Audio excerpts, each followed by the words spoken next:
What's a good word, everyone? It's your boy DKB here. I just want to say thanks for all the support. The channel's been steadily growing, and the number you see below, you can drop a text, shoot a voicemail, any ideas, topics, collabs, etc. you guys want to see. I'll include them in future videos and live streams, and I'll catch you again. Be easy.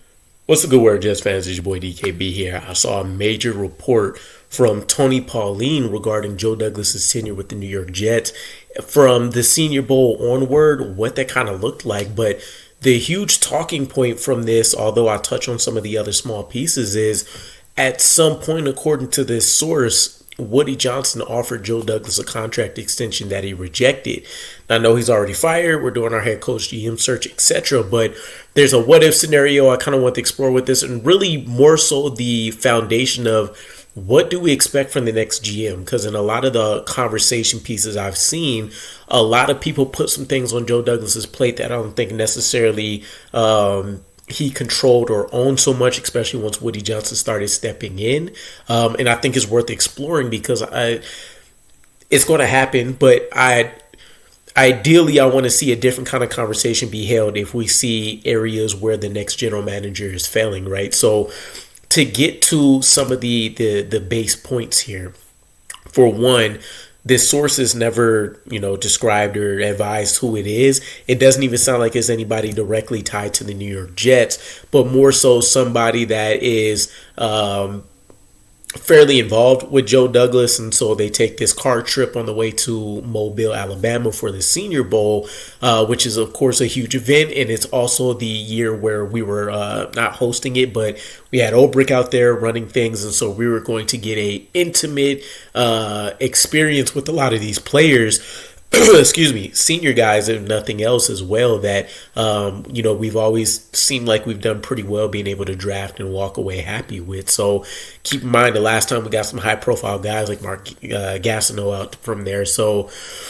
we were looking forward to this. Apparently during this car ride, Joe Douglas does a fair amount of complaining about Woody Johnson's son, Brick. And we know from the hit piece as well now that, he's had a fair amount of involvement in relaying information and being involved in meetings and kind of making some egregious comments towards players and stuff. But the highlight of a lot of those complaints were the fact that Woody Johnson is allowing his son to scour social media and the internet to bring complaints to Woody, who therefore does some more scouring and research and then brings those complaints to Joe Douglas. And from him, from a professional standpoint, I'm trying to run an entire operation here, and at the drop of any random New York Jets fan or, sports beat writer, etc., you're bringing these problems to me, which 9 times out of 10, I'm not going to be able to do anything about it. I don't want to waste my breath having explained to you why this is a non-issue for us, right? Or what I'm focusing on, which is draft prep evaluation, the crux, the lifeblood of any good NFL team. So I fully understand his frustrations there. Getting into the huge piece, though, is that apparently at some point, and I have to imagine this is from the 2022 draft until some point to the present, Woody Johnson offered Joe Douglas a contract extension, which was rejected. And so I'm trying to think about the timeline. And so I'm thinking it starts somewhere around the 2022 NFL draft class, because you have all these great headlines. You have all these NFL analysts and draft analysts specifically that are highlighting, yes, the Jets had a ton of picks within the top 100 picks, but it feels like we nailed every single one. Garrett Wilson cracks 1,000 yards as a rookie. Sauce Gardner, all pro. Jermaine Johnson obviously had an underwhelming season, but people felt like he was a guy that needed, a little bit more seasoning per se. And then you have Breece Hall, who I believe cracked 1,000 scrimmage yards from there as well, right? So you have a quartet of guys that you felt really, really good about. And, of course, even the headlines after the fact were still, B+, A-, A+ type grades from a lot of the guys that were doing redrafts and all that kind of stuff. So the New York Jets made out really well. And then, of course, you're talking about Aaron Rodgers not even really being in the conversation yet. But I would imagine somewhere between the end of the rookie year for these guys, somewhere between the time when we start, Woody Johnson starts sending out private jets to go to Aaron Rodgers Island.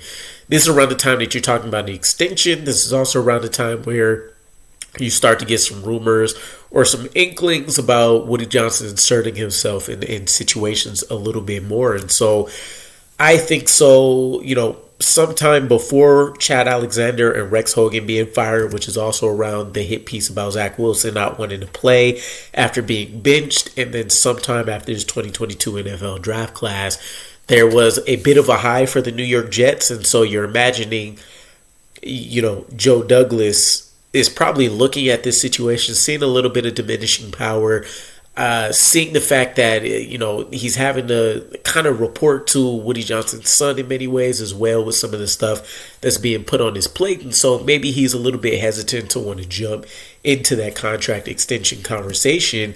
To outright reject it is kind of crazy, but there is another mention in the article about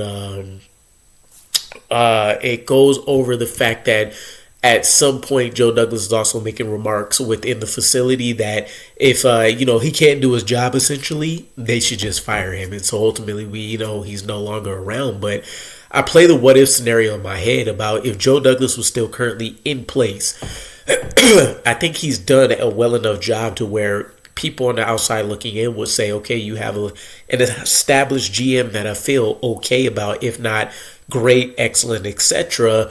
I feel like I can execute better than what I've seen from Robert Saleh and his staff. And one of the underrated pieces and things I really appreciated from Joe Douglas is it felt like he catered towards Robert Saleh and what he loved from a philosophical standpoint, and really what was required from the roster, right? Was kind of forward thinking in some degrees, etc. Right? There's plenty of good things you could call out just as well as there's plenty of negatives that you can highlight. But would our situation be different? Would we be more likely to get a head coach candidate like a Ben Johnson or a Tom Monken, or again, insert whoever your favorite guy is right now, if we had Joe Douglas? But more conversationally wise, I'm kind of curious what your guys' thoughts are on what exactly are the major responsibilities for the next GM. And I know it's going to be different from all 32 teams.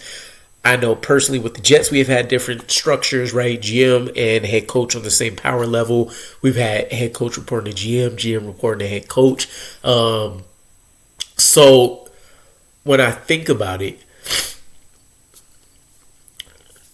roster construction, everything that goes into that, right? Free agency, handling contract extensions, obviously the draft, pro free agency, all that kind of stuff.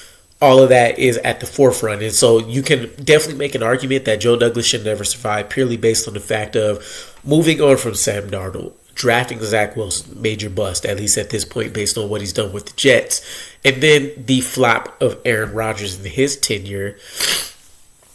Most GMs really aren't going to survive one of those mistakes. And so for him to kind of have a chance to figure out what happened with all three is kind of a cat having 9 lives type of situation here. But I think there's a lot of conversations that have gone on where Joe Douglas gets a lot of slack for things that may not have been controlled by him, or maybe justly aren't even his responsibility, right? Like rebuilding the offensive line to a certain degree. Yes, it hasn't really looked solid until this year, but it wasn't for a lack of trying. Now you can obviously say he's picked the wrong guys and just make that the basis of the conversation here, but he's poured first round capital into these picks. He's poured top 100 picks into this, mid-round picks, when you want to talk about like 4th round and higher. He's went out and grabbed high-profile veteran free agents, high pedigree guys that maybe are coming off of injury, whether it's significant, mild, etc. And then, of course, he's relied on rookies and stuff as well. And so I think a fair portion of that has been injuries. A fair portion of that has also been probably the coaching staff. But there's conversations about, really, I'm curious what you guys think. What should be the full purview of what the general manager that we hire next should really be focused in on, right? Because I think this will really determine, can he come out the gate strong and things like that. Joe Douglas, in my opinion, has crafted for a couple of years now a formidable enough roster to where we should have been in the playoffs. And I confidently say that because I strongly feel that if you had a different coaching staff in play, you're talking about this being a playoff roster, 100%. And I would say that for probably the last 2 to 3 years. So, I don't know. As a whole, I'm just kind of spitballing it and shooting out some ideas here because this whole thing, when I checked out the article, was just pretty wild to imagine. But let me know from your guys' perspective. What are you thinking? Would you have preferred Joe Douglas to take the extension? Are you shocked that he even got one? And again, kind of the focal point here being, what is your expectations for the next GM? What should he truly be responsible for? And what do you think is going to impact his ability to field a winning roster the most? Is it just his ability to draft and select the right people and the college ranks as well as pro? Or is it going to be more to that and it's truly kind of a combination of the head coach, GM, etc.? And I'll catch you guys again. Peace.